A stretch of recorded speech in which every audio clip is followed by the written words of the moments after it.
We are, Senator Tello. Good morning. Good morning. Good morning, Sabrina. How you doing? I'm Jason. okay. How are Hi, you Chris. doing? Yeah, how are you doing? I mean, we How just got you the legislature shut down. I mean, you're waking up to the. When did you find out about this? About 11:30, 11:45 last night. Oh, wow. Just found out. So I had to make some phone calls myself to my staff and let them be aware of it. Have them stay home today while they figure this out and make sure everybody's okay, and get them heads up right away so that they can make arrangements, especially with their families. Is my greatest concern right now. Right. What about yourself? But, are you going to go get tested as a precaution? I mean, I don't know what kind of contact you may have had with this individual, but do you plan on getting tested? And that's I'll probably get tested. This will be my second time getting tested for something like this. And first time it was negative, and then had to wait 7 days, and so I'll probably go in and get tested. Mm-hmm. In terms of budget sessions, have you received any guidance as to what's supposed to be transpiring? Well, that was my first question with regards to how we're going to continue moving forward. We have to pass a budget by the end of the month. Mm-hmm. And so our legal counsel is looking into it.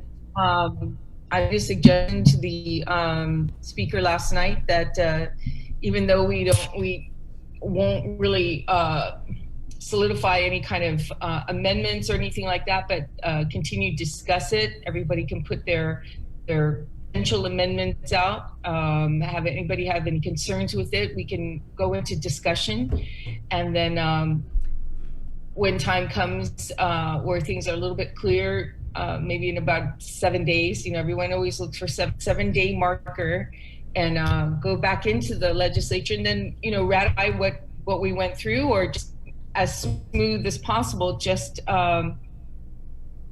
vote on these amendments, get them through and pass the budget. But right now they're looking into it right now, and from the very beginning I always thought we should just do it by Zoom anyways, and Mm-hmm. Right.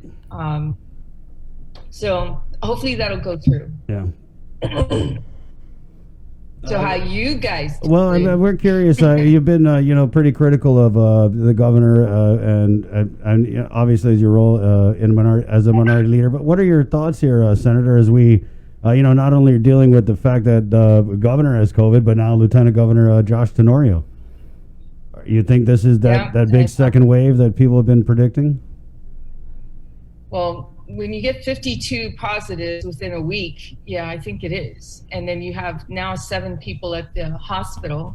That's a great concern. It's going in that direction. And what's scary about it is when they had these positives coming in and numbers, double digits, there were no masking going on. Now that's what's scary.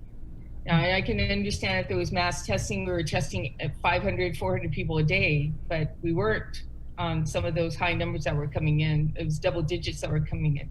So I arms right there.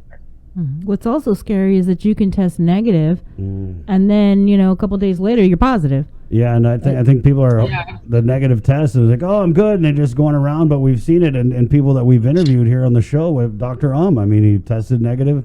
The governor negative. The lieutenant governor tested negative, and so again, the timeline of when you get tested is so key. So if you guys go and get tested at the clinics, make sure you discuss with your healthcare provider, the timeline of when you believe you were or may have been exposed, because like Dr. Michael and Dr. Ho and all these doctors say, is if you were exposed yesterday and you go get tested today, more than likely you're going to test negative, and then you're going to think you're in the clear and go around doing all the things that got us into this situation in the first place. Right, exactly. And that's why I'm thinking, do I get tested today or not? Run and get tested. It might not work out. What I will do is just quarantine myself today. But Yeah, it's pretty scary right now with them coming up. What was it? There was something I was going to say. I lost my train of thought because it's 6:40 in the morning. No. Thank you. What are you hearing, Senator? What are you hearing? Because on our Facebook stream, a lot of people are really concerned about schools, public schools opening next week, and with this surge of cases, and the fact that we're still in peak or 3, because when we're in peak or 3, we have to have schools. And so, what are you hearing out there in the community? Not very much right now. I did call a friend of mine who is a GFT member, and I seek his advice every once in a while, and I talk to friends who are former principals and their how they feel about the whole thing. And right now they're all just like frozen. To tell you the truth, with all these COVID cases coming up, they're all just standing there frozen now. And not sure what to do, waiting for guidance. And we all heard Posadas, yesterday.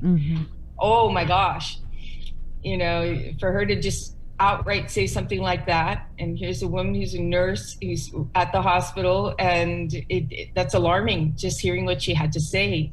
But didn't some of the private schools? Sabrina, some of the private schools say opened already, right? Yeah, Right. they're open. FD is open. They're open and they close. Right. Mount Carmel, we're Right. hearing that they're open. Right. How about Bishop Gardner up in Sinhanya? I'm not sure. I know St. Anthony's is open. St. John's. St. Yeah, a lot of the private John's, schools are Yeah, open. yeah. But a lot of them are also. How about Dodea? Is Dodea open too? Oh, I'm not sure about Dodea. We don't I'd really be get a curious lot to- of information from the military. Yeah, private sector. So, I always seek you guys, and when I need information, I'll just follow you. Well, thanks for exposing us. Now we got to go get Dodea. Yeah. Yeah. Joint region, not really. Oh, I'm not yeah. really on their favorite list, I get the Jim Moylan treatment with my emails. Senator, thank you. I'd be curious to see what's going on there. Right. Really. Yeah. You want to No, go back to the budget? right. We'll put a feeler out. Thank you for joining us. I'm surprised you're drinking water this early. I figured you was a coffee person. No, I've never tried coffee. Wow. Oh, wow. I've never tried it. Well, you are missing out. Well, when I was about, I think it was like my teens or something, I took a spoon, lick the spoon. I'm like, oh, this is awful. But I'm a tea drinker. I mean, I drink tea. I like tea. But right now I'm trying to stay away from caffeine for the last year. Yeah, no caffeine at all. Wow. So, Right on. Good job. Okay, I like it. Okay, Senator, Thank you. wash your hands. Keep us posted, okay? Yeah, stay safe. Yeah. That's it? You made me get up this early and that's it? You know what, Senator? Look at it this way. You're no. You are like our good luck I'm charm waking up. because every time we get you We're on, going through the budget right now. she got her yellow pad out. You got your red pen? No. Actually, this is just. Now, Senator, every time you call in, all kinds of stuff starts happening. So I look at it like you're like a rabbit's foot. So we're about to go have a great big show. And thanks for jumping in the beginning here. Well, I'm always available, you guys, no matter what time it is. I really appreciate everything you guys do. And this is new news for us. We're gonna try and get through with this budget. Right on. As well as I'll be tuning in to you guys to find out what's going on with the schools moving forward. And I wish the governor and anyone else who's been contacted with coronavirus a speedy recovery, and praying for the people of Guam that we all maintain our distancing and do everything we can to keep everyone safe, as well as yourself, but everyone else. Okay, take care, you guys. Thank you, Senator. for having Bye, me. Senator. Are you going to do your Create a Great Day Bye-bye. thing? Yes, thank you. Create a great day. All right. Let's see you. Wash your hands. 6:51. We'll take a short break. And we're going to come back and kind of go in on this Netflix hates Micronesia thing. That's coming up next year. It's The Link on The Breeze 93.9. Good morning, Guam.